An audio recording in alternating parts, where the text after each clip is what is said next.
Well, the Edmonton Oilers are one win away from a berth in the 2024 Stanley Cup Final. How do you feel about that, Oil Country?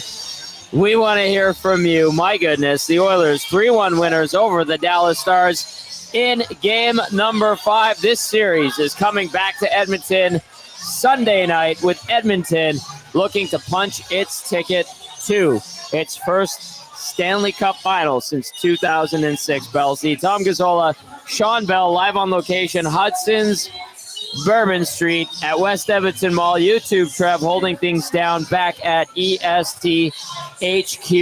It is the GCL Diesel Oil Street Postgame Show, brought to you by GCL Diesel, Edmonton's diesel fuel system specialists and providers of critical engine components for over 50 years. Join the conversation. Text us 780-218-9999 or in the Nasty Chat. Nasty Chat's been going pretty good, Belle. Yeah, it has. My goodness. Buzzing. Yeah, absolutely. It is absolutely buzzing in here at Hudson's Bourbon Street, and Edmonton with a pretty complete game.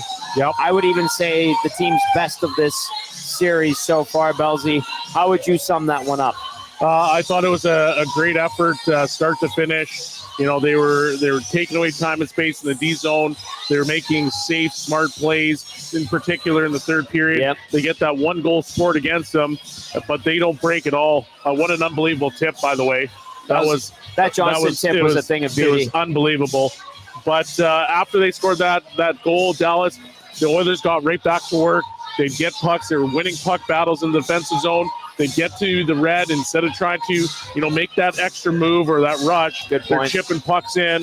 They're getting on the forecheck, and they're killing time. And, because Dallas is starting to try to push, they're giving up chances. There's some 2-on-1s. Yep. Obviously, the Oilers didn't capitalize on that, but they played a really, really solid period, especially when Dallas scored or after Dallas scored. Yeah, we were saying, hang on to your butts. 5 minutes left? There was one thing before I go into the scoring summary and the game stats from tonight's 3-1 Oilers win in game number 5. You said something during those last few minutes and the way the Oilers were defending in their own zone. You remarked that it was similar to something. What did you notice? It was similar to the PK.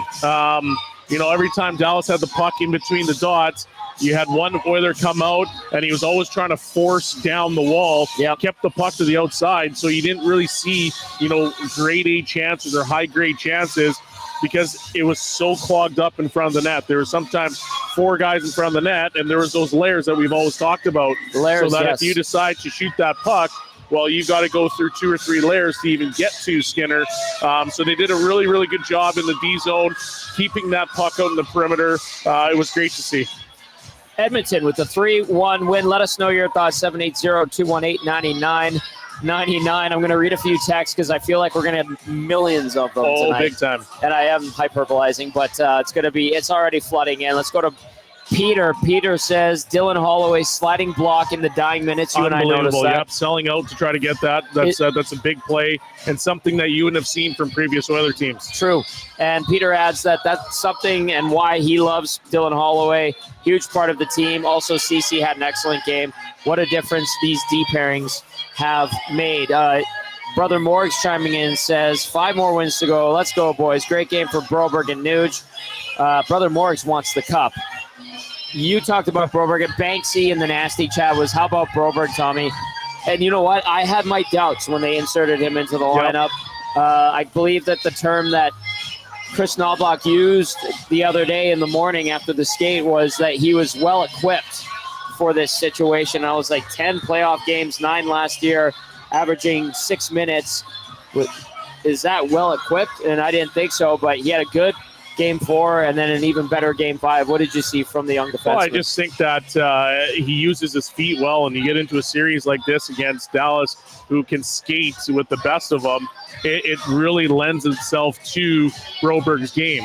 And there's a few times where he started to kind of get out of his comfort zone. He had a few mistakes where he bobbled pucks, but, Paul Coffey's right there, settling him down, which was great to see. And then all of a sudden, you just kind of see him relax, and he starts making plays. He uses his feet. There's one shift that we talked about where there's a fortune, puck gets dumped in, Broberg evades the forecheck, moves it up, kicks it outside, continues to be like that F2 drive, doesn't get it back, but then he's the first guy back, keeps the puck in. And like that's what the guy that the Oilers drafted, where he has the ability to be a game changer with his feet. And I'm not saying that he is a game changer, but I'm just saying you're starting to see little things in his game that are starting to come out, and you're like, okay, that's the player that the Oilers tried to draft, and it did draft. So it's been fantastic to watch. Maturation right in front of our eyes. Good, about time. But yeah, it was great. It's great. Great effort. 780-218-9999. Nasty chat, do your thing. Keep those coming in. Hit that thumbs up on your way in as we ask, like, share, subscribe, spread the good word about EST. It's been a phenomenal ride, and we can't thank you enough for being a part of it.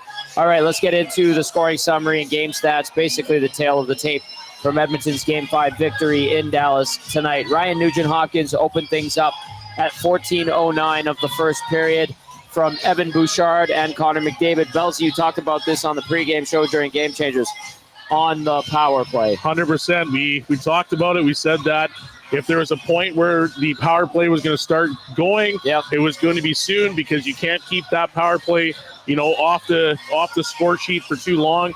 And here we are. They pot two. Actually, I think somebody in the nasty chat actually said and predicted they'd score two. So great. Comes out, they win them the game, the power play wins them the game, and that's what you need to see from the Oilers. Now you're starting to piece everything together. The PK has been fantastic. The power play scored, obviously, today. 5-on-5, they did well. So now this is a team that everybody's so excited about. Best part about that power play goal, I'm going to say this, greasy, simple, shot on net, deflection, and then he bangs home some garbage. Yeah, so it wasn't one of those situations like we saw against Vancouver or LA where McDavid's winding the puck up, he's skating on the outside, zips it back door to Draisaitl. Like, you're not seeing those plays. Right. They're plays where it's just they get set into their system, they're 1-3-1, and they just start shooting pucks, and hey, it worked today, and that's what you got to do. Sometimes you just have to simplify your game. 1-0 Oilers after one in the second period. Another Oilers power play. You talked about this. They get another marker on the man advantage, and it's Ryan Nugent-Hopkins again, this time the snipe, his 6th of the postseason from Draisaitl and Bouchard, more of that traditional move the puck around effectively, find those odd-man situations in the offensive zone, and they did with Draisaitl finding Nugent-Hopkins for the 2-0 goal, 1:06 into the second period. Philip Broberg would add to the lead at 5:09, a win on the faceoff from Evander Kane, of all people, after a faceoff. Another linesman throwing up a faceoff, centerman. So Kane wins it back. Henrique, the little pass to Broberg. He finds the shot through a bit of traffic. Kane tried for the tip. It beats Jake Ottinger posting in 3-0 Edmonton. In the third period, Wyatt Johnston on an absolutely incredible tip, his 10th of the playoffs from Thomas Harley and Logan Stankoven. That goal coming at 14:09 to cut the lead to 3-1. We are sitting there watching that goal, and we're like, oh, here we go. Like, Dallas is about to pour it on. And we always look for the mistake. And, the Oilers were trying to get the puck out. And listen, I know that the Stars were forechecking hard, but that deflection, A thing of beauty. B, we're looking at it, we're like, well, I guess Kulak could have tried to get the stick lift, but Johnston made a crazy play. That goal was ridiculous. That was elite skill set. Yeah. But before you get to that goal, there's a turnover that happens. The puck goes towards the half wall. 4 guys from the Oilers, they go that way, right? They kind of forget about him. Then Kulak circles back, and by the time that puck was shot, it was a little bit too late. Like, if he would have been able to close that gap a little bit quicker, maybe he gets that stick up, and he doesn't get that tip. But hey, that tip was elite as they come. So that was it was quite impressive, actually. 10th of the postseason for Wyatt Johnston. All right, the rest of the tail of the tape. Shots on goal, 26-20 in favor of the Oilers. Face-offs, they lose the face-off battle yet again. I think that's now 4 of 5 games. I think they won it in Game 4, 51-49%, so still pretty close. Power play, 2 for 3.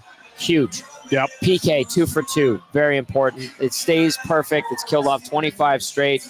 ties a franchise record, regular season and playoffs. The franchise record for playoffs, they surpassed that a couple games ago. But the PK has been immaculate. Hits 21-16 in favor of the Stars. Block shots 25 apiece. Giveaways 8-4. Dallas with 8, Edmonton with 4. Takeaways, Edmonton with 9. Dallas with 8 at the end of the night. 3 for the guys in orange and blue. 1 for the guys in green and white with a black trim. Text us 780-218-9999. Let's get YouTube Trev in here. YouTube Trev, you were saying, oh my goodness, they're 1 win away from the Stanley Cup final. What stood out to you tonight about this game, pal? Yeah, I mean, 25 straight PKs.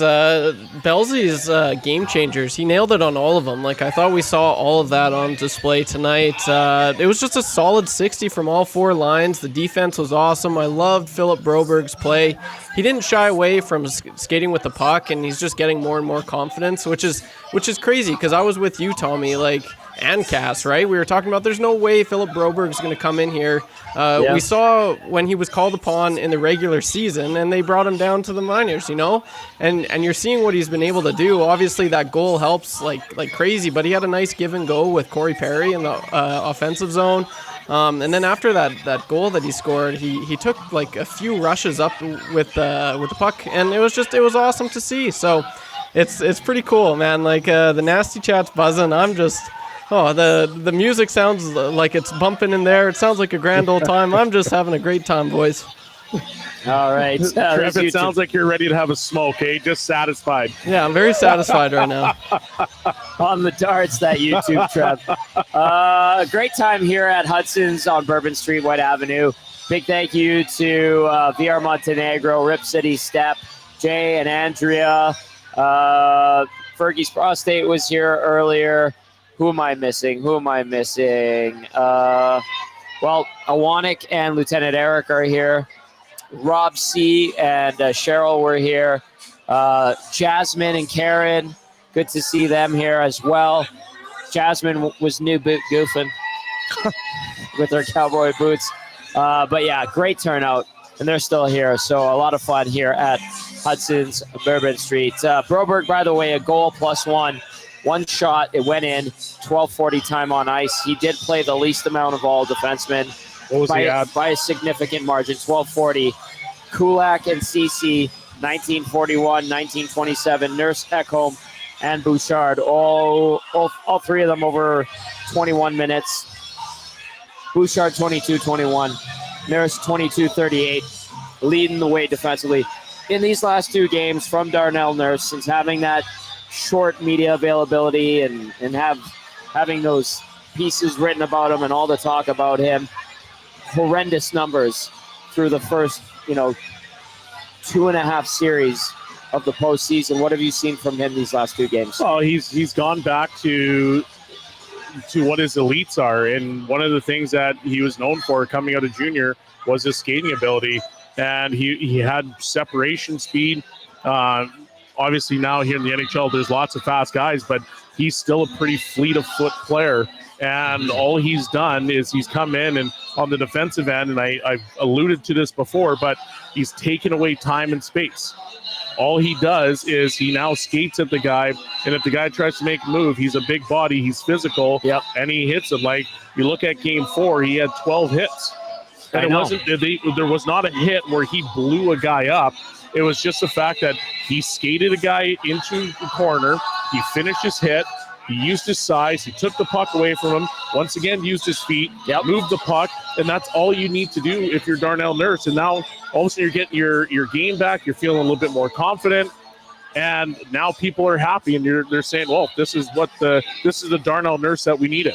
And it is, because when you have 3 guys on defense that are real good, it does wonders for you. A la the Anaheim Ducks when they won the Cup, when they had, Boschman, they had Pronger, and they had Niedermeyer. And I'm not saying that our group here in Edmonton is the same as that, but you had 3 guys that could chew up a majority of the ice time, and it was hard to get around them, and it was hard to get pucks to the net.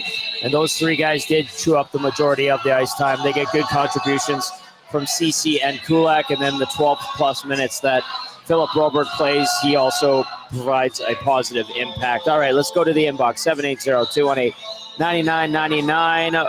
Let's go to this one from Uncle Jesse. Says, I need a morning show tomorrow, damn it. Well, lucky for you, at 10 a.m. we might be able to help.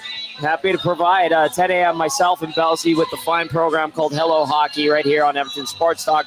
You can also catch it on Sportsnet 650 in Vancouver and Sportsnet 960 in Calgary. So we'll be talking about this game for sure. Absolutely. We have some officiating discussion happening too. We have Mike Civic coming on the show. Mike Civic was in the was a linesman in the NHL for probably 15 years. Yep. Tons of stories. Unbelievable human being. So please check out the show tomorrow. It'll be lots of fun. All right. Let's go to this one from Shearsy. Says, sup, Bellsy? It's Shearsy. What's up, Shearsy? Go to bed. Go to bed. Here we go. I have to get the button ready. Perfect game, says Displaced Yukoner. I'll repeat that. Perfect game from Displaced Yukoner. Very happy is the Displaced Yukoner. Let's go to Huntorio Momes texting and says, boys, I usually have paragraphs of comments, but this is a simple ponder. Think of where this team was in November. Knoblauch and Coffey have transformed this team, given guys who wouldn't get opportunities. This is a team. The comment about Knoblauch and Coffey, I want to slide Mark Stewart in there as well. And then Glenn Gullitson's been a constant for the last, 6 years in this organization, one of the highest paid assistant coaches. He's Leon Draisaitl and Connor McDavid's guy. That's why he's lasted all these different coaching changes. The difference between this Oilers team that we saw in the first 5 weeks to the Oilers team that's building something here on the cusp of a playoff or a Stanley Cup final berth.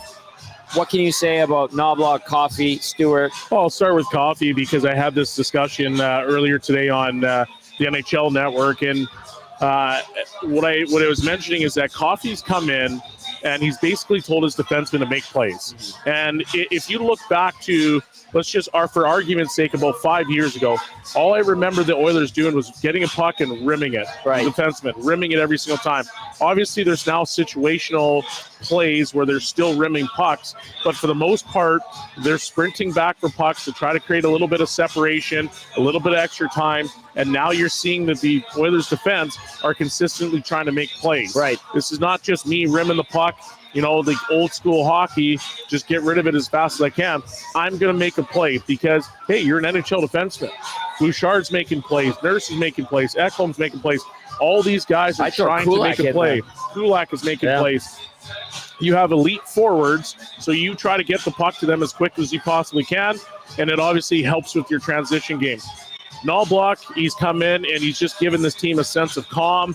There's some structure, there's some serious detail to what he does, and you can kind of see it even in the defensive zone. We talked about it earlier. Well, now there's layers to the defense, right? Like before, there were bleeding chances, and it's not like they've changed the system that much. It's still more or less the exact same system, but now there's an understanding of where I need to be. How do I attack? What are the different angles in which I attack these defensemen? And you're just seeing it's a more complete effort, and there's more detail to the game that they have. Tom Gazzola, Shawn, Belle, live on location, Hudson's, Bourbon Street at West Edmonton Mall. YouTube, Trev, back at EST HQ, holding things down. It is the GCL Diesel Oil Stream postgame show. The Oilers, 3-1 winners over the Dallas Stars in Game 5, coming back to Edmonton for Game 6 on Sunday, a chance to punch their ticket to the Stanley Cup final. Wild to be saying that. That is wild to say that. Wild to be saying Very that. exciting times here in Edmonton, and hopefully they can close it out in Edmonton. That would be incredible. Saw when I was at the game on Wednesday, looking up at the Jumbotron, and that little dial was checking how loud it was, and it hit 106. That's pretty loud. I'm hoping that it's like a 110. Come on, Oilers fans. I think we can do it. I think they can do it. I think we can do it. Just quick correction. Mike Civic coming on our show tomorrow was actually in the NHL for 30 years, not 15. Years. So he's got tons of stories. He will be a fantastic guest. I'm looking forward to having him on. 10 a.m. tomorrow we get going. for Hello Hockey right here on EST. The three of us, Bellsy, YouTube, Trev, and myself, will have it for you. It should be a great show. David Pagnotta as well will give us the scoop with stuff around the National Hockey League. Pagnotta will also fill us in on the Rangers-Panthers series. Game 6 tomorrow could be it. We could have a finalist already determined by the time we roll around to Sunday. The Panthers leading that series 3-2 as it moves back to South Florida for Game 6. Let's see if getting into the action. You know, Old Wheels himself says, I'm so fired up, I'm going rolling down the Anthony Henday. 5 wins away from the cup. Let's go, says Atif. Calgary Glenn says that was one of the most complete 60-minute games the Oilers have played all postseason. Solid power play, PK, defensive team play, and goaltending. Great work by all 4 lines. Keep it rolling. Nuge was huge. Stu was solid. Great game. 11-6-0 Cuppers down, and he adds the photo. Like these, he's got it knocked off. He's got the 6 o'clocker loggers with the Stanley Cup on top. Very nicely done, Glenn, out of Calgary. Let's go to this one. It says, do you think Knoblauch should have called a timeout when the Stars were pushing hard, or not calling a timeout was the right call? Hindsight always being 20/20. What would you say, Bellsy? Like we're talking about today's game? Yeah, I'm assuming after the... No, because the Oilers were rolling. Like they got a goal scored against them, and you can argue that there was mistakes or whatever, but the next shift, they were right back into the zone. This wasn't like Game 3 where all of a sudden the tide completely shifted. Like the Oilers played, and they didn't even bend. They didn't break. They didn't bend. They just said, okay, you scored a goal. That's great. We'll just now take over, and we'll continue to carry the play, and that's exactly what happened. So I wouldn't have called a timeout. They were getting some offensive zone time. Not a lot, but some, and they were killing the clock, getting pucks deep, all those cliches. They did it, which and Stu came up big when he needed to. So it was a great effort. Great point. 3 huge saves in that third period. There were 3 big saves that he made that kept the game at 3-0. They were grade A scoring opportunities, but hey, you need your goaltender to make the saves that he's supposed to, and he did that, and the Oilers won, and they took care of business. So it was a great effort. He had 1 on Steele. He had 1 on Duchesne, and then the other one was on Stankoven. So those were the saves that we were talking about. There we go. Kris Boyle in the flesh at Fiota. Oh, you love to see it. You love to see it. They are jazzed up. Got the dance moves flying right now. Oh, there you go. Christopher Boyle with the big save of the game, saving the hat that just hit the ground. Nicely done. Good to see Kris Boyle. Hello. Oh, very, very excited people. Yes, have some. Oh, I got a wink. Yeah, you did. Oh, look at me. All right, let's go into the inbox. 780-218-9999, and then get into the nasty chat. You're keeping tabs on the nasty chat? Yeah, my phone's about to die, so this will be done soon. All right. Jason the pharmacist texting said, remember all those, quote, Dallas in 5 predictions by a lot of experts. I wonder how they like these apples. Dustin with a Y says, Holloway block, Nuge, huge game. Skinner, some huge saves. 5 more wins. Our boy Baron says, Tommy LG, can I get a shout out to our friend Duck, who is now on the bandwagon? You were showing me the bandwagon application before we started the post-game show. Shout out to Duck from both of us. Beauty. Let's go, Duck. What else do we have? Let's go. Lots of text coming in. This one out of Calgary from the Taxman says, Tommy, perfect road game tonight. Love the 4th line. Love having Henrique back. Stu solid when they needed him. The couple shifts after the Stars goal were so massive. Actually got zone time while defending a lead. Hyman goes to the net 20 seconds after they scored. Holloway with an insane shot block killed the time down to 2 minutes. Have they finally figured out their killer instinct? Game 6 going to be a beauty. Going to be tough to grab a win for, but they can do it. I believe more than ever. These aren't fluke wins. These are solid hockey games. So we've watched a couple of multi-goal victories by the Oilers. Have they figured out the Dallas Stars? I'm reluctant to even suggest Yeah, that. I don't even want to put that out there. That's just bad juju. Okay, let's take it away. We'll retract. Yeah, taking that out of What there. can you say about their last two games? I will say that the Oilers, outside of about 8 minutes in that Wednesday game, they have not been sleepy. Good and point. we've known all year long that when the Oilers play their best hockey, they're a pretty hard team to beat, and that's what you're seeing because you're getting you got a complete effort, but you've got depth now. Holloway's playing unbelievable. He's sacrificing his body. He's doing what it takes to try to win games. Henrique was a massive addition. Yep. Solid down the middle, veteran experience. Corey Perry, say what you want about the worm, but he's also got veteran experience, and he played a solid game. They have the ability to basically play any way that any team wants, and it's coming out now at the perfect time. Joe says the only thing that needs to change is getting more third period goals. The Oilers only have one empty netter in the third all series long. Yeah, I mean, I don't disagree, but hey, a win's a win. Isn't that what Cass says all the time? A win's a win, says Cass. Absolutely. All right, let's get a couple more texts here. Chantel in Calgary says, huge win, Tommy and Belzy. When this team goes to the Cup final, I'll be coming back to Edmonton and watching with the ESD crew at Hudson's, wherever we are. All right, awesome. Sweet. The stickers are just flying now. Yeah, they are flying off. People are pumped up. I love it. And they're throwing lanyards on there. Let's go to two-line pass. Yes, Chantel will let everybody know where we are as this playoff run progresses. It's kind of day-to-day, game-to-game, working with the fine crew over here at Hudson's on where, when, how we're going to be distributing the watch parties, if you will. Two-line pass getting in here says, guys, this can't wait for the next week's I Got Beef. I got beef with a buddy who takes his wife to a Petra concert instead of watching a must-win game in the third round. Oh, that's from two-line pass. You're going to have a talk with your buddy. Two-line pass. Who the hell's Petra? I don't know. I have no idea. Me neither. But Nasty Chat, tell us who Petra is. Who's Petra? Let us know. Nasty Chat.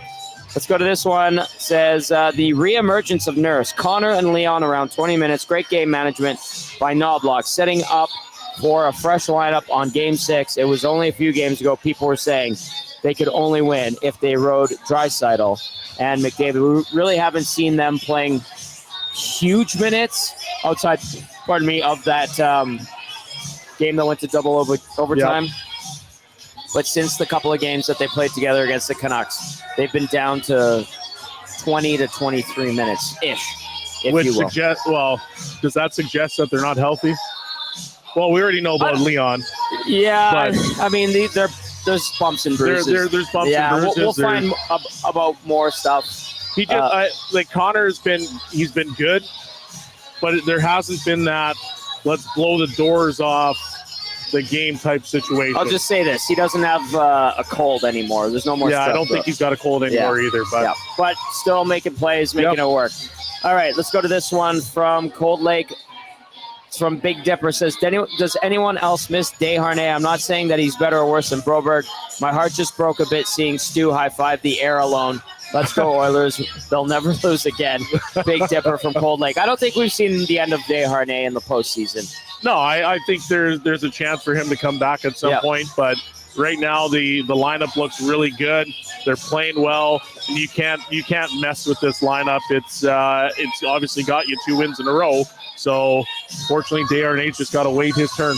Yeah, and it's this lineup. It's clicking right now, and things change, pieces move, and I'm sure we're going to see Desharnais again. But it is kind of funny how Stu Skinner still does that celebratory high five thing. Oh yeah, to nobody. Yeah, like as if Desharnais was there. That's kind of funny. They probably do it down the hall anyway. Yeah, too. I'm sure they do. That's a good point. Yeah. This one says, after tense negotiations, they started selling birdie booze at Westlock Sobeys Liquor. Bought my first bottle. Just had a victory shot. All right. Maybe have 6. I love that. Mixing a water, as we like to say. Yep. All right. 780-218-9999. YouTube Trev, let us know if we do have some audio ready. You want to go to it? Sure. I think we should hear from some of the players. Philip Broberg, who scored the third goal of the night, and Connor McDavid spoke together at the podium. Let's go to that right Sorry, now. these are separate, so we can go to Oh, they're Broberg. separate. My bad. How dare you text me the wrong thing, Trev? My apologies. My apologies. Is it Figure okay? out, Trev. Yeah, I'm Okay, figuring who's it first? out. Let's. He scored tonight, first playoff goal in his career. Let's go to Philip Broberg. No, obviously it was nice to get the goal, but more importantly, got a win. How comfortable are you coming in here and playing, especially since you played a lot last year? Like, you look a lot more comfortable than someone who hasn't played a playoff game all year. Yeah, no, I'm just trying to play my game. Guys out there help me a lot, and I think I want to help the team win. Philip, you take a shot from the point through some traffic. I don't know if you think it's going in, but when it does go in, what are you thinking? What happens? No, I was just trying to get it on net, and it was nice to see it go in. What does Ryan Nugent-Hopkins mean to this group in this room? Say it again, What sorry. does Ryan Nugent-Hopkins mean to this group in this room? He's the longest serving. He's here for the tough times. No, he means a lot.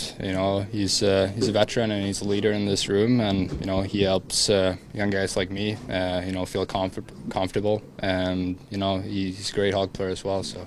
Philip, you had a shift in the first period where you bobbled the puck once or twice, and you went onto the bench, and Paul Coffey was there, talking you through some things, gave you a pat on the shoulder pads, and then you deliver in the second. Can you maybe share, maybe not exactly what he said, but what the tone of that conversation was like for you?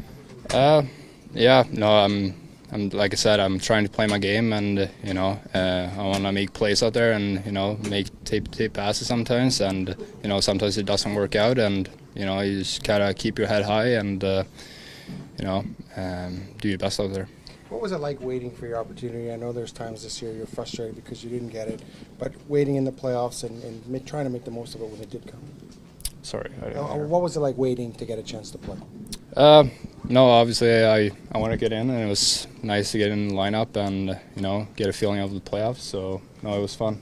It's a stressful time of the year, but it's also a fun time. How have you kind of balanced the pressure, but enjoying what a big win and moving forward? No, I'm enjoying every second. It's nice to be playing, and I'm just trying to enjoy it. You just scored your playoff goal in the National Hockey League. Who will you phone tonight? I don't know. Probably my family and my girlfriend. But it was nice to get that goal, but it's more important we got the win. So what's it like to watch that power play when it's doing its thing from where you are? No, it's a unbelievable power play, and I don't know what the percentage is, but they're very good, and they help us win games. What makes it so special, do you think? Well, I think it's 5 great players out there that just connects very well together, and making plays out there. What's it say about Skinner's performance tonight, from your perspective? Oh, I thought he was unbelievable. He made some unbelievable saves, and he was rock solid back there. What's it going to take to finish this off in 6 at home on Sunday? No, we just want to play our game and bring this effort back home to Edmonton. Earlier today, Ekholm said he's rooting for you as a fellow Swede NFL defenseman. How's the support been in this room since you come back? No, Ekholm is great. Obviously, he's a leader as well in this group, and he helps me obviously because he's a Swede as well. But he's great towards me in the locker room as well. All right, that was Philip Broberg, picked up his first goal in the Stanley Cup playoffs of his young career. And in the 2 games he's played, he's been really good. Surprising me, I'll admit it, I didn't think it was the right move. I didn't think he was, quote-unquote, well-equipped for this situation. Kris Knoblauch does it again, and I'm okay to admit that. Yeah, thank God you're sitting here. That's why I'm sitting here. Broberg, 12 plus minutes tonight, the least amount out of all the defensemen, but obviously the least experienced. But the 12 minutes plus that he did provide were pretty good, especially considering he gets that goal. Off an awkward situation because, we saw Adam Henrique toss out of the face-off dot. Vander Kane takes it. Henrique makes a quick little backhand pass to Broberg. Gets the shot through. It goes posting in on Jake Ottinger, and the Oilers had a 3-0 lead at that point. So good on the kid, putting together a nice little, I can't even call it a run, but the body of work, the 2 games that he's played has been Good. And that's all that they needed from Phil Broberg. All right. Let's go back inside the Oilers locker room. This time, YouTube Trev, who are we going to hear from? Yes, now we will hear from the captain, Connor McDavid. Yeah, I thought it was a big win tonight. Everybody was solid. Right from the goalie out, I thought everybody played real well. Ryan's been here a long time. He's here for the tough times. What do you say about him and the night that he had? Yeah, amazing. He gets asked to do so much on this team. Whether it's on the kill, big draws on the kill, or he's got a big responsibility on the power play. He's asked to do everything, and just always delivers. And tonight was big. He was awesome. What do you like about how the power play attacked this game? But the power play was better, And I said earlier that it needed to be a factor, and it certainly was today. I thought we got a little bit unlucky the other night, but found a way to contribute tonight. Kris Knoblauch said that you guys were chasing that 60-minute full effort. Did you think today was as close as you got? I thought it was as close as it's been in a long time. I thought right from start to finish we were dialed in, everything, details. A lot to like from tonight. Can you just comment about Stu's play, particularly in the third there? He had some pretty big saves for you guys. I thought he was great all night, but particularly in that late kill in the second. That was really big. And obviously coming down the stretch in the third, made some really big saves. We played pretty well in front of him. I thought there was a couple breakdowns here and there, but whenever there was, he delivered. What's it going to take to finish this off at home in Game 6? It's going to take our best effort. It's 4 wins for a reason. It's tough to get any wins in the playoffs, let alone 4 against a team. So they're a great group over there. They're going to respond, and it's going to take our best effort. Connor, you've been doing this for a while here. You're one home win away from getting to a Stanley Cup final. What's the next day and a half going to be like for you? Pretty standard. Get ready to go again. What's it like as a team to Philip Broberg to see him score? Yeah, amazing. Yeah, amazing. Obviously a big goal, but not only that, but skating everywhere. Skating pucks out of his zone. It could be a one-man breakout at times. And that's what he needs to do to be successful. His legs are a gift, and he's got to use them to. He's got to use them. Does he look more confident to you? He does to me. Yeah, he does. He looks great. The only players in NHL history that have more points per game than you and Leon are Gretzky and Lemieux. Like, to produce at this time of year, what's it mean to you to be in that company? We take a lot of pride in playing this time of year. It's taken a lot for our group to play games this time of year, and it's the cliche is your best players got to be your best players, and Leon and I have played well, but we've honestly had contributions from everybody, from guys that are coming into the lineup that have been scratched. I think of so many different guys that we've got contributions from. It's been a great display of our depth. A lot of talk was about Dallas's depth, but I think our depth has really showed, just what they can do. Connor, go back to the power play. You guys over the years have shown, a lot at 5-on-5, getting better, and this series I think shows it. But is the power play kind of the thing that can maybe put you over the top? Tonight show that. Special teams are important. They are important. It's tough to generate offense in the playoffs this time of year. 5-on-5, you're going against good teams, solid teams. The power play can be an advantage. And our power play has been doing it for a long time together, and we know what we're doing out there, and we want to contribute. We want to be a factor. Did you feel any of that mojo from the LA series finally come through on the power play tonight? You know what? I think for as much as our power play gets talked about our skill, it starts from our work. It starts from winning pucks back, getting pucks off the wall, entries, being clean on entries. It's all the little things that set our power play up to be successful. This is a series of momentum, and it was back and it was forth. The last 5 periods, you guys have had it, and you've been able to keep it. Did you figure something out here, or what do you think? Everyone talks about momentum in a series. It shifts from game to game. We were able to put together 2 good games, and that's all it is. We've put ourselves in an opportunity heading home to win a big game, but that's all we've done. We've got a lot of work to do. All right, that was the captain, Connor McDavid, speaking to the media following his team's 3-1 victory over the Dallas Stars in Game 5, Edmonton, with the 3-2 lead in the series. McDavid's night, if you're wondering, his stat line: 1 assist, 5 shots, 3 hits, 20-22 time on ice, 83% on the dot. Pretty good. Pretty good. That's better for McDavid on the faceoff dot. Two quotes that I jotted down that he dropped there. It's going to take our best effort. I want you to talk about that in a second. And then he also mentioned there was a lot of talk about Dallas's depth, rightly so. But he says, our depth has shown what it can do. And that was his other quote. But the first one that I wrote down, it's going to take our best effort. We often hear that in these 7-game series, 5-game series. Bellsy, in your pro career, you've been in elimination games. You've played in important games. I know it's simple to say, like, it is the hardest win to get, but why is it, from what you've learned in your time playing the game? It's as simple as the fact that if you win that next game, you're sending the other team packing and it's done. And, you know, there's a lot of pride on the other team. Guys want to win as well. So it becomes a situation where the opposing team becomes desperate, and they do whatever they possibly can to get that victory. So it is the hardest game. The elimination games are always the hardest because there's just an increased level of desperation from the team, and you are getting basically everything thrown at you plus the kitchen sink. So they're going to have their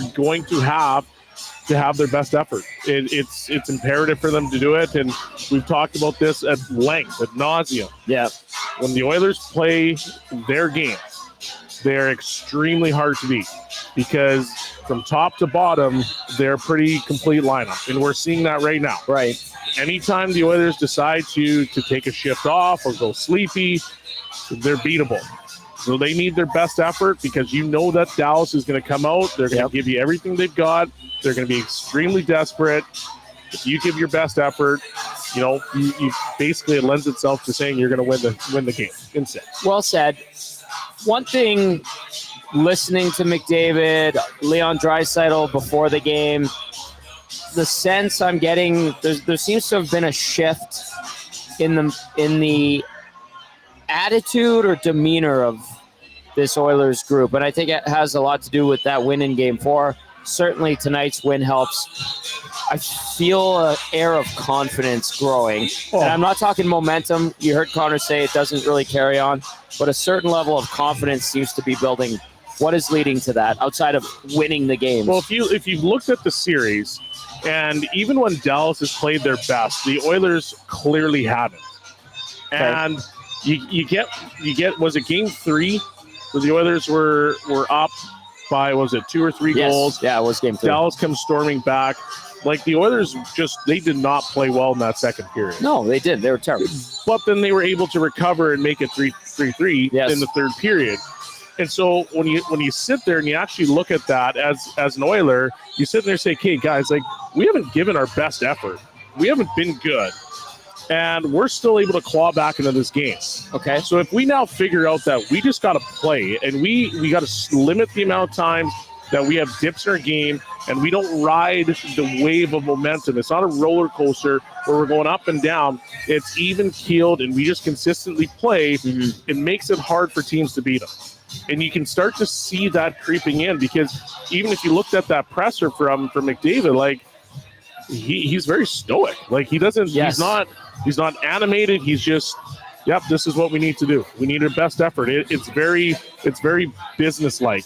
It's almost like their mentality of this is like a business trip. We just went down there. We took care of business. Now we're coming home. This is business. We're not satisfied if we have a good game. And that's kind of what you're seeing from this Oiler team. And I think that's a really good mentality to have because then you put yourself in the best position to win the game coming back home.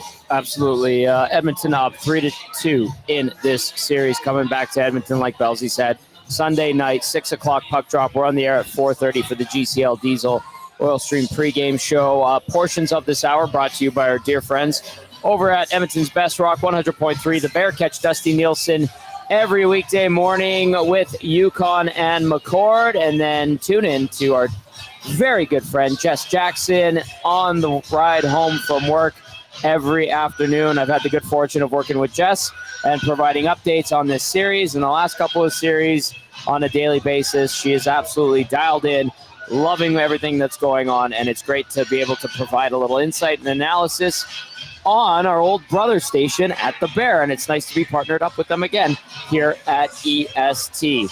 All right, we do have more audio to get to. I was going to say, let's go back into the nasty chat as well as the inbox, but YouTube Trev has delivered a message to us that the nasties really want to hear DeBoer. Apparently, he dropped some expletives. So without further ado, here is coach of the Dallas Stars, Pete DeBoer.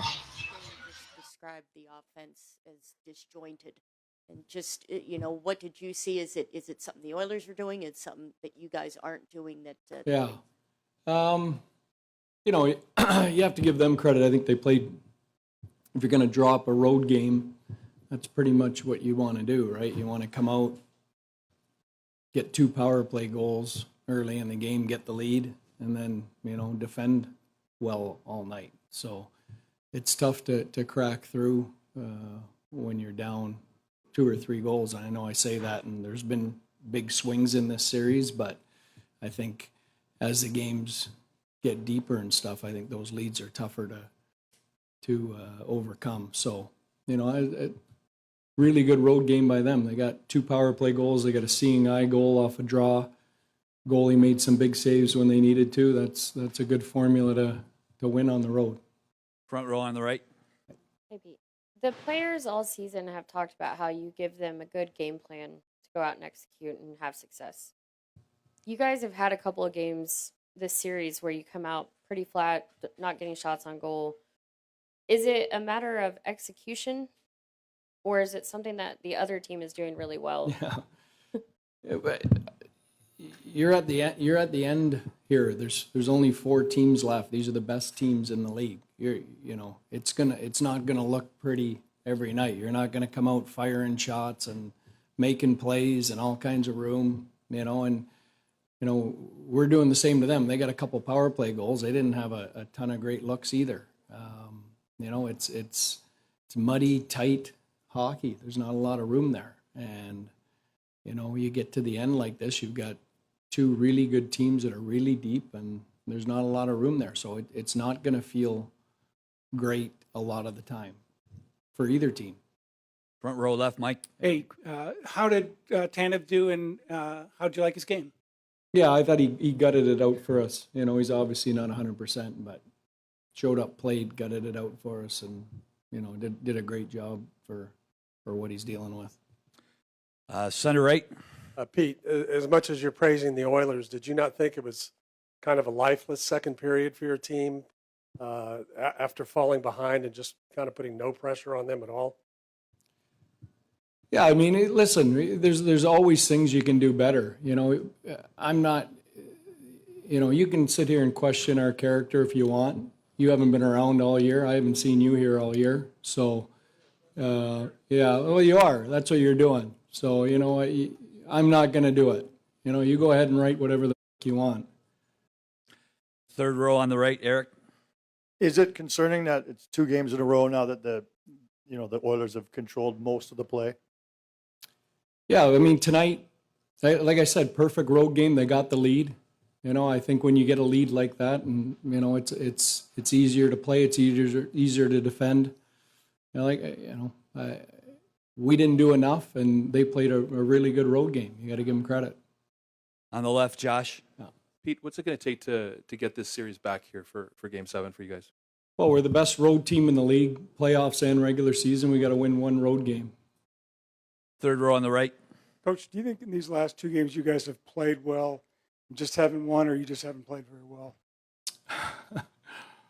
You know what? Again, it's not going to look great. It's not going to feel great on either side. We haven't found a way to win, but there's not a lot of room. There's not a lot of time. You get down to the end like this. So, that's deep run playoff hockey. And you know what? I can tell you our guys are emptying the tank in that room. All right, Pete DeBoer wants you to know that there's no lack of character from his group. Did drop the expletive there and called out, I don't know which reporter that was, thinking that he was taking an attack at the team's character.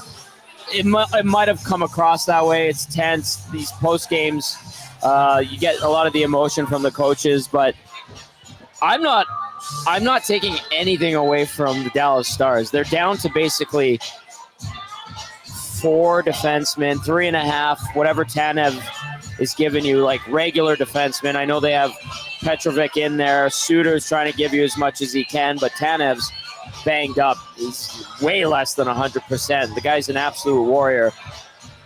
This is a good Dallas Stars team, even though they lost by 2 goals tonight. They had great chances, and a good save here, a good save there, block shot here, block shot there. We could be talking about a different game. The margin of error in this playoff series is razor thin. Yeah. And we literally could be saying something else right now. We could see Dallas be up 3-2. Yep. Skinner made some great saves. Once they scored that goal, the Oilers kind of locked it down. They were relatively mistake-free. You look at the turnover battle, they won it 8-4. So to me, DeBoer was right. It was an airtight game for the most part, and it wasn't like Dallas wasn't trying to score. The Oilers just played a really good game. I think Dallas was good tonight. So did I, but the Oilers played a really solid game, and they didn't really give up outside of those maybe 3 or 4 chances in the third. They didn't really give up a whole lot. Dallas had 20 shots. Yep. So Edmonton had 26. So it's not like they were killing them 5-on-5 at all. Exactly. So you get two goals, and like we talked about, we knew that the Oilers power play at some point was going to score. Yeah. Because you can't keep that power play off the score sheet for that long. It's inevitable. Yeah. So, and luckily for the Oilers, they found it today. And that's the difference between winning this game and losing this game. Yep. Simple as that. Bellsy, you read my mud, my friend. All right, couple texts here, 780-218-9999. And also get into the nasty chat's been going crazy all night long, understandably so. Fantastic stuff. Hit the thumbs up on your way in or on your way out. We'd appreciate that very, very much. Hey, Pillman getting in there. Good to hear from you. Pillman says, what a game, boys. Whoop, whoop. Play 2 more games like that, and then 3 better, and it looks good. Dirty Curdy says, 2 whipping boys were difference makers in Nugent Hopkins and Skinner. Connor, excellent in making smart D-zone plays. I'd replace Carrick with Ryan. Fogle in for Perry, says Dirty Curdy. Fresh legs will be a huge asset after a shaky start. Broberg was solid, from Dirty Curdy. What do you think of what Dirty Curdy brought up here with Fogle in for Perry, Carrick in for Ryan? Let's go over the stat line here from both of those guys just to kind of see what their body of work looked like. For Sam Carrick tonight, no points, 1 hit, played 6-17, so minimal. And then Fogle for Perry. Perry ended up nothing across the board, 11-44. Would you swap those guys? Well, I've really liked Perry's game since he's come back in. He's done some good things. He's been able to create a cycle. He's protecting pucks. He's getting to the net. He's doing good things. I mean, it's what Perry's been known for. His game has obviously slowed down a little bit for the most part, but do you remember how many mistakes he made in that game today? I don't think he made any mistakes. And I'm not trying to take shots at Fogle. I'm not trying to take anything away from Fogle. But right now, when you get into a series like the one we're in right now, I'd rather have a guy that's got the playoff experience in Perry that understands and knows what it takes to win and will play mistake-free than a guy that's got a little bit more speed, but you don't know what you're going to get more or less every other shift. I understand that rationale. There's times where Fogle's, hey, he's really good. Yep. Look at the points that he had this year. He's really good, but at the same time, there's other games you're like, okay, well, he kind of rides that roller coaster. Perry doesn't ride that roller coaster. He's even-keeled. You know exactly what you're going to get from him. It's going to be hard minutes. He's going to do everything he can to try to affect the game in a positive fashion. So I wouldn't try to change that lineup. And then on the flip side, like Derek Ryan is, I really like him. I think he's a cerebral player. I think he does a lot of good things on the PK. But Sam Carrick, he's a little bit bigger, a little bit more physical, got a little bit more sandpaper. Yes. I kind of want to keep him in that lineup because now you're seeing it's tough to beat. It's deep. It's a very deep lineup. The way you described those two players and potential changes and defending, keeping in Perry and Carrick, sounds like you're looking at the Oilers' overall game and saying the heavier style, the muck it up, grind it out style is preferential right now and is what's working. I'm not necessarily saying that. I'm just saying but that those two players that are in right now provide make way it more harder, than that. 100%. Yeah. They make it harder for Dallas, and they play a tighter game. And Derek Ryan, he does a lot of really good things. Once again, I actually really like him as a player. Absolutely. But right now, if you were to take Carrick versus Ryan, you know you're going to get a little bit more physicality, right, out of Carrick. He's harder to play against than Ryan, even though Ryan's got good stick positioning. He's always in the right spots. Like, he's a PKer, much like Carrick is. It's just he's a little bit different. And it's working with the lineup that they have right now. I understand that. Okay, I'm glad we brought that up. Good text from, was that Dirty Curdy, I believe. Another text came in, 780-218-9999, as well as Nasty Chat if you're watching. Who got the 3 stars? I have that for you, actually. First star, Ryan Nugent-Hopkins. Second star, Stu Skinner. Third star, Evan Bouchard. So there you go. Ask and ye shall receive. Also, what baby wants, baby gets. Yes, exactly. Let's go to Kris Knoblauch following his team's 3-1 win in Game 5 down at American Airlines Center. I was wondering about how Ryan's sometimes your favorite player, sometimes you have other favorite players. Who is your favorite player tonight? I actually saw Ryan tonight, and I told him tonight he's my favorite. So, 2 goals tonight, obviously on the power play, really big. Part of the penalty kill. He had a good game. A lot of guys had a good game. Front row left, Derek. Kris, did you sense this game coming? Because you guys, like you said, you played 52 good minutes the other night, and you wanted to put a 60-minute effort together. Do you sense this game coming? And is this as close of a full team effort or 60-minute effort that you got tonight? I think it was. We're never going to play a 60-minute game at this point of the season where you dominate and you're the better team. And it just doesn't happen. The other team just has too much to say, and they're a good team. But tonight, through the playoffs, this probably might have been our best 60-minute effort. And we're going to need more of that because, going back for Game 6, they're a very good team on the road. And, we've treated this game, same as last game, as a must-win game. And Game 6 will be a must-win game for us. Second row on the right, Nick. So Draisaitl and McDavid passed Coffey on the Oilers all-time list. So it's only Gretzky, Messier, Curry, Anderson ahead of them. In NHL history, only Gretzky and Lemieux have more points per game in the playoffs than they do. So my question is, just this time of year, to see them produce that way, what are we watching right now?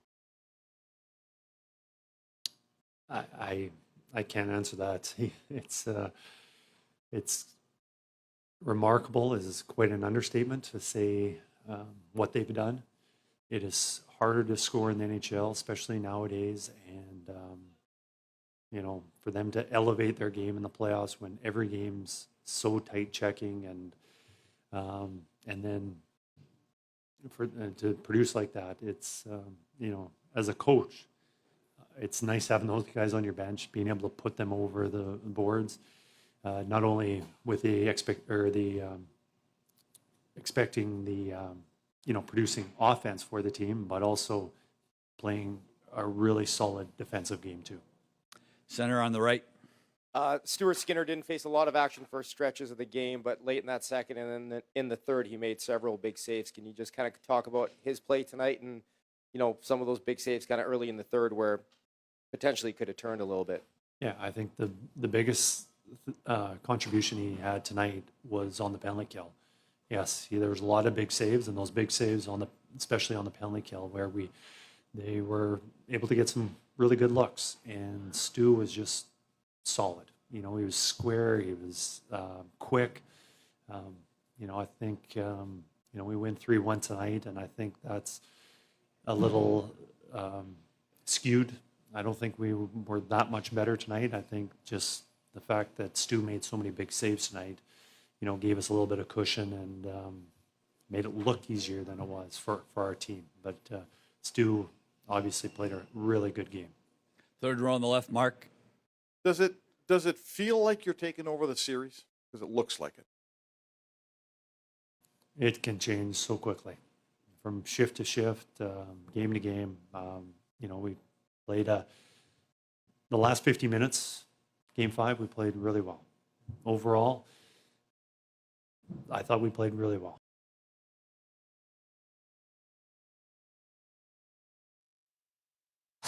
All right, that was Kris Knoblauch following his team's 3-1 victory in Dallas in Game 5, coming back to Edmonton Sunday night with a chance to punch their ticket to the Stanley Cup Final. Some great nasty chats going on there. What was the one?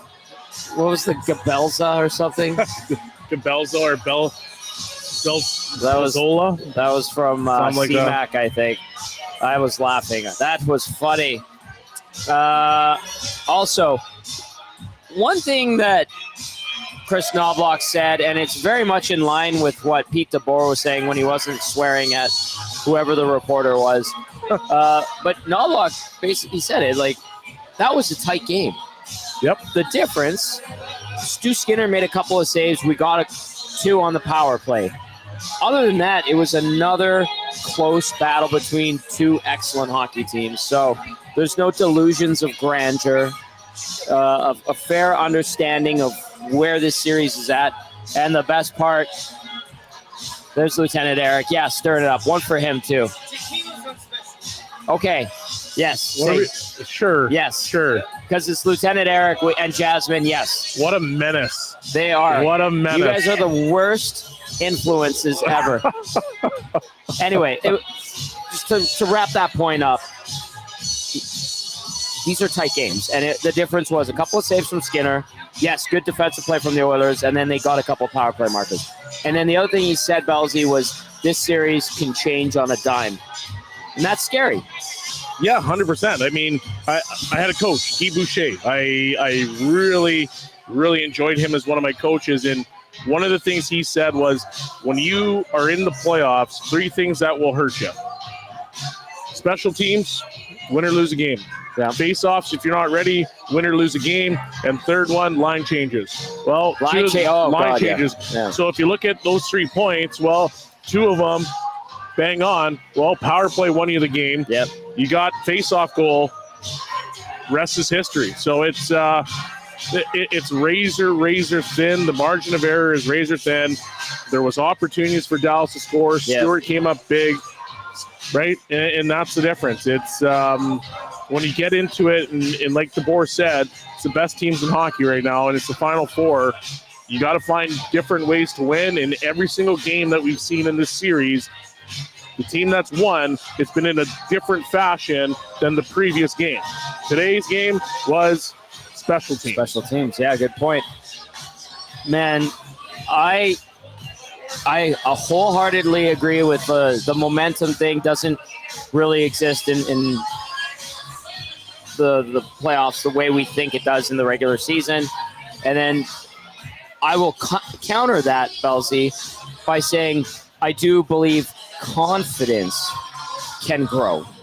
And I think that confidence in this Oilers team has grown in the last 2 games, but I wouldn't go as so far to say is like they're crushing it. They're rolling. I would just say they're using that confidence well. Yeah. In the right situations, they're being rewarded for it. I think the series against Vancouver made them battle tested. Okay. It was a hard, grimy series. There was zero room anywhere. It was a street fight, and then you come here, and it's not necessarily a street fight. It's more of a skill game. Guys are clogging up the neutral zone. I just find that Edmonton is now kind of, they're geared towards any game that you can play. Okay. Right. Okay. So I look at what they've been able to do the last couple of games. It doesn't matter anymore.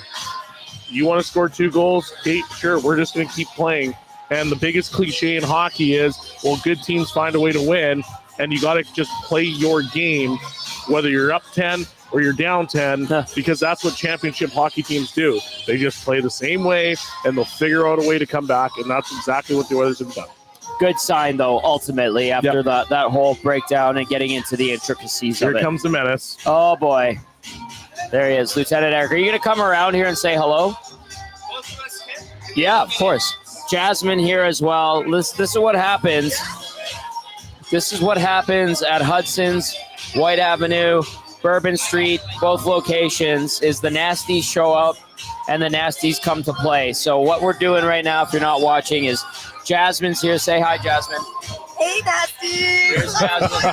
And then Lieutenant Eric, who's been up since 2 in the morning. 2 in the morning. LT, what's going on, buddy? All right, so we're gonna do something special here before we get to the big save of the game. Jasmine, you can cheers everybody. Say hi to all the Nasties watching and listening. You bet. Hey, cheers, Nasties! The best fan base ever. Let's go Edmonton and everybody else outside of Edmonton. Let's go Oilers, baby! All right. Go Finals! Yeah. Woo!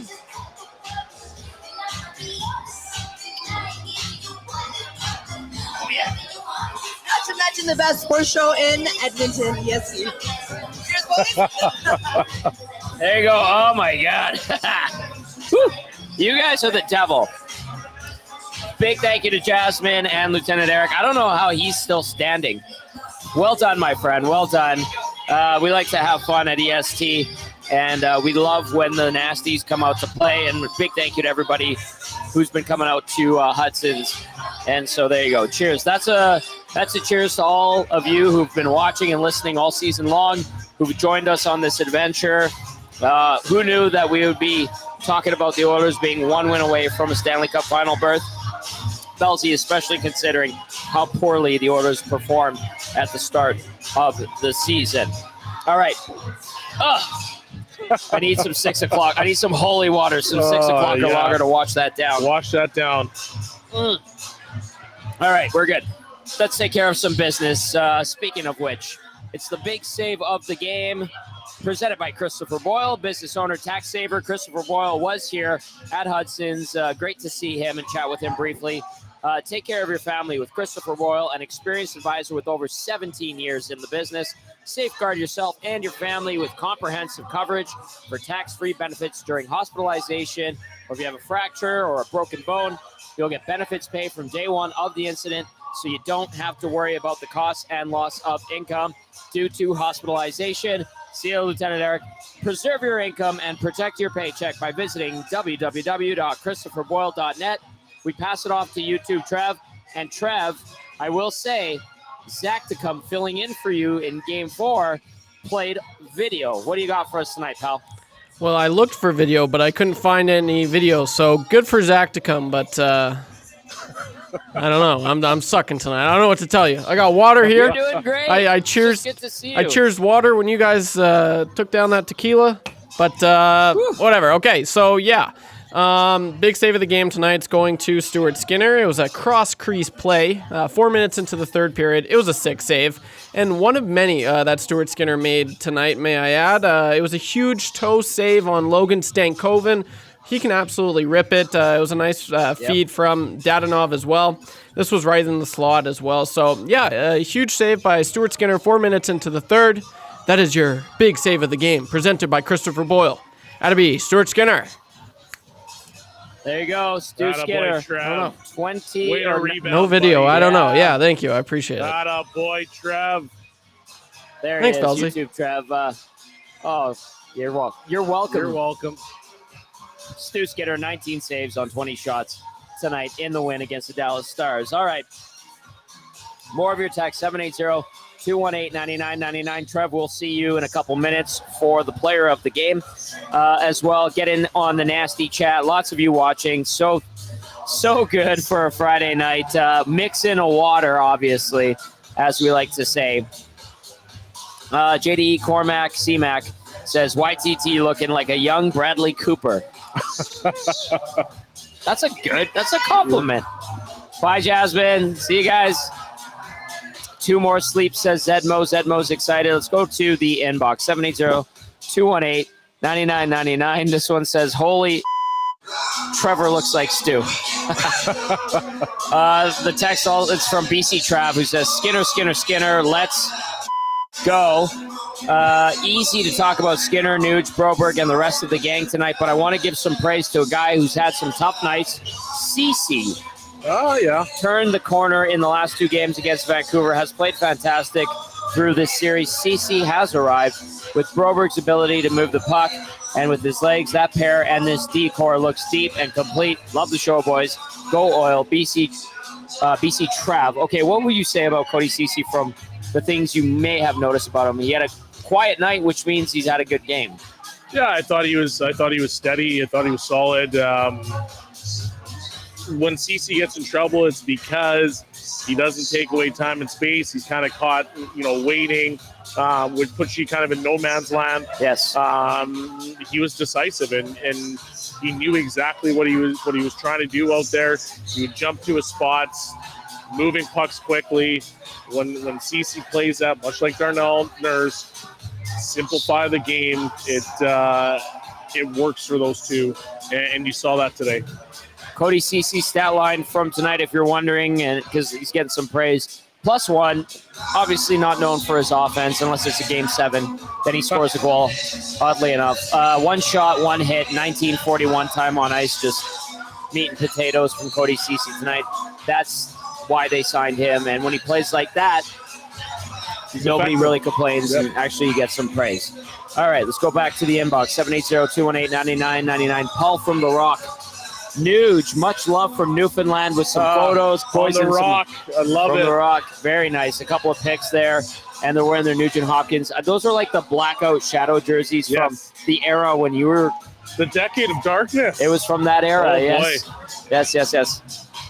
Nice jerseys, though. Yeah, very nice. But I like it. Great photo. Thank you, boys. Stay up late on The Rock. So cool. Appreciate that. Can we just talk about the Decade of Darkness for 2 seconds? Well, you played on the team. I covered the team working for Oilers TV. Go for it. It was just so fitting that we had the worst jerseys in Oilers history during that time. You guys really did. They were terrible. It was perfectly fitting. Like, you got ugly jerseys, crappy hockey teams. They now were the bad jerseys teams. look fantastic. Good hockey team. Weird how that worked. Don't mess with a good Look thing. good, feel good, play good. That's true. Don't mess with a good thing. Belle, can I tell a quick story before we get into the player of the game? So you and I were on location in the second round at Hudson's White Ave. And during the pregame show, the Oak City jersey, a guy walked in wearing an Oklahoma City Barons jersey. That was the home jersey at the time, because in the AHL it was flipped. So bad. It was the white jersey. It was basically the Oilers' old white jerseys, the piping down the chest, the weird gap in the stripe on the arm, no stripe on the bottom. You wore those jerseys as a member of the Oilers as well. I proudly wore it. Yeah, you proudly wore it. Good Edmonton boy. But those were your jerseys in Oklahoma City. And the guy was wearing a Barons jersey that night. And I was like, oh, my God, Belsey, you're an original OKC Baron. And you're like, I am not even going to sign that jersey if he asks me to. That jersey was Le Poupou. It was. You said Le Poupou like 4 times. Le Poupou. Yeah, it was not the best jersey. Great bunch of guys on that team, led by a really good guy as the head coach. Great assistant coach, Jerry Fleming, as well. You guys that was a good team, too. I think it was a 40-win team as well. Yeah, we were a really good team. I think I was partnered with Petrie. Yes, you were. It was a really, really strong hockey team, and it was interesting because I thought there was a lot of guys on that team that probably could have been in the NHL, which they weren't. But, Richard Petio, one of the guys, he was fantastic during training camp. Alexander Giroux, unbelievable player. It was an interesting time. Like, obviously they were rebuilding. They were trying to figure out what they were trying to do. Yeah. But, to me, that there was enough puck movers around that maybe could have expedited things. But if you look at it, you don't have the Decade of Darkness. You don't have Connor. Yeah. Leon. Yeah, that's a good point. All those guys. So we sacrificed. You got traded to Colorado. With crappy jerseys. You guys did have crappy jerseys. You got traded to Colorado by the end of that season. Your last ever defensive partner in the NHL was who? Adam Foote. Not bad. Not bad at all. Not bad at all. And we beat the Oilers in the final game. That probably felt pretty good It for you. felt amazing. But you've come full circle. But I'm full circle. I'm back. I'm back. Let's go to this text. Says McDavid, Draisaitl, Bouchard, Hyman, Nugent Hopkins, Kane, Ekholm combined 47 goals, 133 points in the playoffs. Bring on Game 6. That comes in from DK. Daryl Cates? Daryl, are you watching us on the flight home? I'm kidding. All right, let's get to the next order of business. It is the Damon Bunting RE/MAX Elite Player of the Game. Damon Bunting, consistent, top-producing realtor in Greater Edmonton and among Western Canadian RE/MAX realtors. He and his team would love to help you find the right home or make the move from your current home. He's community-driven and understands what it takes to make a difference in our city. Check him out, DamonBunting.com, or visit his Instagram at Damon Bunting Real Estate. One more time, YouTube Trev or Bradley Cooper, whatever the hell you want to call him, or Stuart Skinner. There he is. Yeah. That's compliments, man. Yeah, well, they love you. I don't. Why can't YouTube Trev just look like YouTube Trev? I don't get it. Even Chief Andy in the chat, YTT looks like the guy in the Tim Hortons pizza commercial. So I look like everyone tonight. But first off, I put up a poll at the start of the show. Who's tonight's player of the game? And 58% of you say Ryan Nugent-Hopkins. That's who I'm gonna get to shortly here. But 513 votes, and I'm just looking at it now. We have 190 likes. So that number should be up. Let's see if we can get 300 likes by the end of the show. That would be awesome. But I want to go changing 200. Yeah, exactly. I want to say that too. I haven't said that yet. So. But yeah, I'm going to go with Ryan Nugent-Hopkins. He was unreal tonight again. It was interesting because near the end of the season, people were just saying how invisible he was, and he really needs to step up his game. He shut up all the naysayers. You can't say that about him now. 2 goals again tonight. He's just looking so good, and the one goal, it was kind of vintage Nuge. His second goal. Usually we know he goes low blocker. Tonight he went low glove on Jake Ottinger. It was such a good snipe. The Stelly was pretty good too, but currently he's 4th in league scoring in the postseason so far, or right now, with 20 points. He's having a hell of a postseason for sure. Definitely the best one of his career. So Ryan Nugent-Hopkins, you're an absolute beauty. He's crushing it. The line is just looking so good. He is tonight's player of the game. But obviously, huge shout out to Stuart Skinner as well. Changing 200. I did it. Let's get to hundo. Changing 200. There you go. Mash those buttons, nasties. Mash those buttons. All right, player of the game, Ryan Nugent-Hopkins. Player of the game brought to you by Damon Bunting RE/MAX Elite. Check him out if you're looking to buy a home, sell a home. Damon is your guy. He's a great dude. Huge supporter of grassroots initiatives, loves basketball, big Stingers guy. Stingers off to a 3-0 start, Bellsy, which is fantastic. You can catch their broadcast right here on Edmonton Sports Talk. The Riverhawks played their first game of the season in Bellingham tonight. You can hear their broadcast on our station. We're going to have as many of those as we can, and we're just adding more and more to EST. And Matthew Iwanek and Jay Milne are going to start off. Did we get some new hats too? We did get some new hats, the green and gold EST hats. Yes. So they're getting the green and gold kickoff and post-game show going. They're going to be live on location, Century Casino. Fantastic. Great partnership we have with the Century Casino. Huge thank you to Renee for everything that she does over there.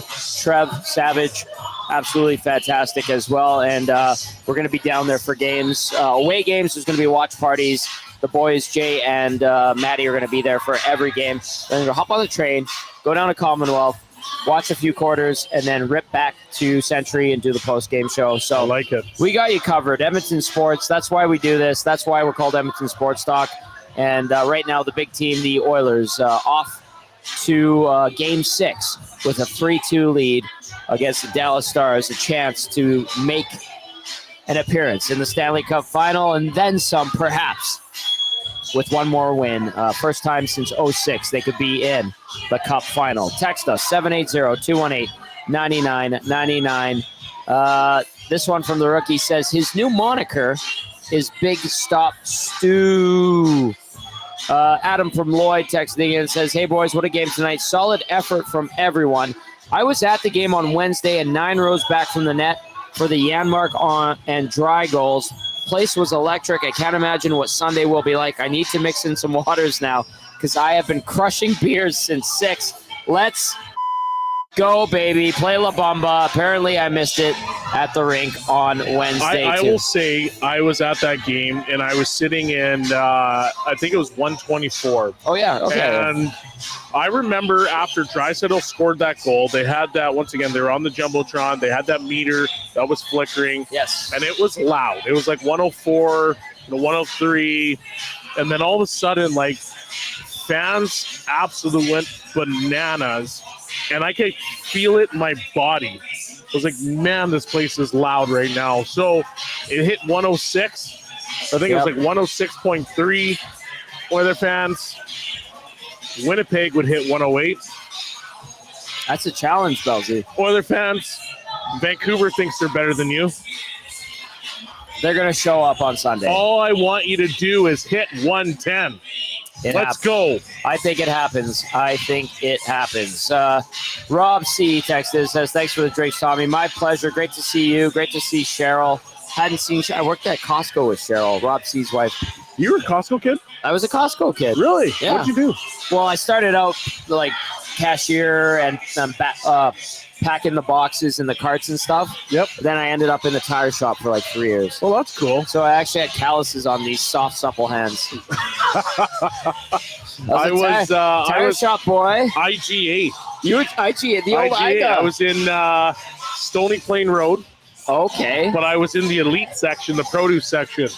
You're like Dusty and Eric. They So worked me and at my like boy, we would like get the cantaloupes out. We'd like have to restock them. And I'd be like, go long, grab it, fire a cantaloupe down, drop it, boom, right in the mitts. like put a that Calgary thing down. Stampeders receiver. You Not drop a it. chance. I'm kidding. Put that right in the bread basket. But elites, that's the elites. Oh, the elites. The produce section is where the elites play. I wish I got to work in like I actually helped stocking and produce back in the day, but I was a Costco kid.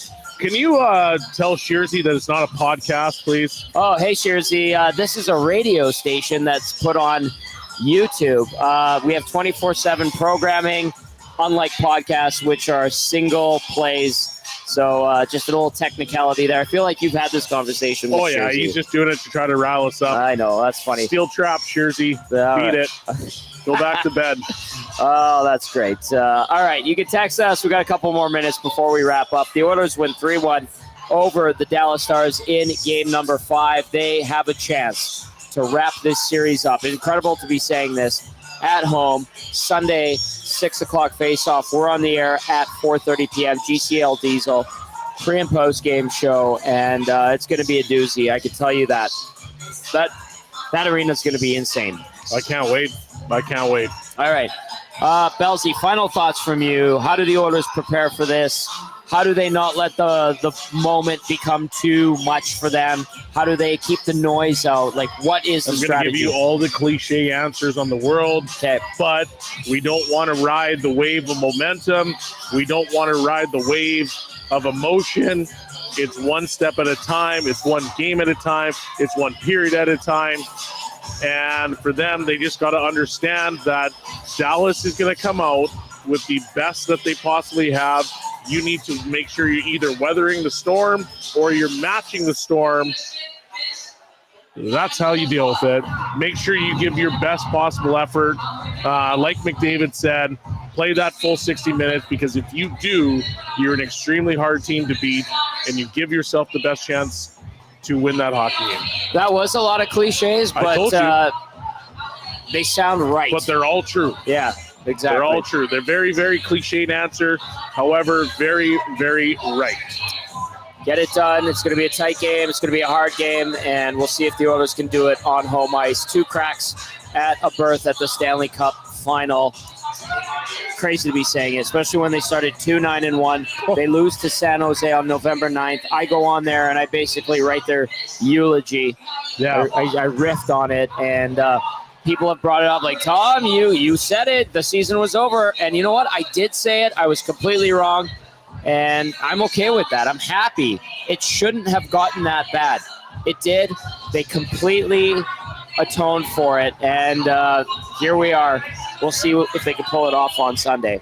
CB just showed up. He's in a good mood right now. That? CB, and he brought a date.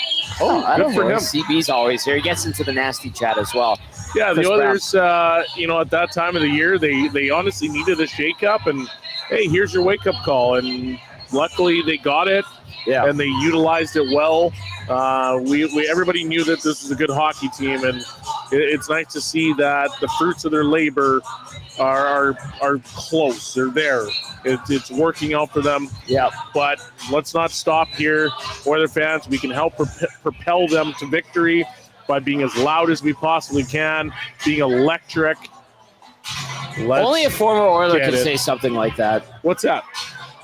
We can be electric. This. I said the fans can be electric. Oh, I'm I know. a fan right now. Okay. Yeah. Okay. I never get said it. we as the team. But you played for the team. I won't do it though. Okay, I understand. Cass will sometimes. I'm not taking Yeah, a but shot Cass at him. vacations in Oklahoma City. Yeah, that's that tells true. you everything you need to know about the guy. Cass would have signed that OKC Bears jersey, even though he played for Houston. Yeah, exactly. Yeah. We got a text via the nasty chat said, hey, that's not a 6 o'clock or logger, Tommy. Like, what are we? What are we doing? Well, Gerg, these are 6 o'clockers. We just put them into glasses. So we're classy. Yeah. Belsey's call. I'm with him on that one. So, yeah. It's all good. It is a 6 o'clocker. All right. A couple more texts, and we're going to say goodnight. Kent in Red Deer says, Tom, Belsey, what a night. I feel like it's going to be a good one in Edmonton. Yep. Let's go to Jeff. Says, great game by Skinner tonight. The team played great, but Dallas did make a strong charge in the third period. Skinner kept them at bay. It seems they are finding different ways to win games. Oil need to take the opportunity in front of them. Close this thing out on Sunday, Belsey, and we'll see if they I can pull it couldn't off. agree more because I don't like. I fear if Dallas wins on Sunday and they go back to Dallas, it is extremely hard to get that another win in Dallas. Pete DeBoer is perfect in Game 7s. 100%. That stuff that makes me nervous. So I'd like to just see the Oilers come out and close it out on Sunday. We'll see if they can make that happen. It's going to be super exciting Sunday. Edmonton, behave yourselves, have some fun, mix in a water, all that good stuff. What a night here at Hudson's on Bourbon Street, or as it says on the sign outside, Bourbon. And we've had so much fun. A huge thank you to all the nasties who showed up tonight. Everybody who came by our table and said hello. Jasmine for the shot of tequila. And Lieutenant Eric, I hope you got to bed safely, buddy, because you put in a shift today. Well done. 10 to noon. 10 to noon. You can catch Belsey and I on Hello Hockey with Mike Civic, longtime NHL linesman, 30 years in the league. We have a lot of questions for him, as do you. So get your questions in 10 a.m. to noon right here on EST for Belsey and YouTube Trev. I'm Tom Gazzola saying thank you for watching. Thank you for listening. We appreciate you. Have a great night. Be safe, everyone. Talk to you tomorrow.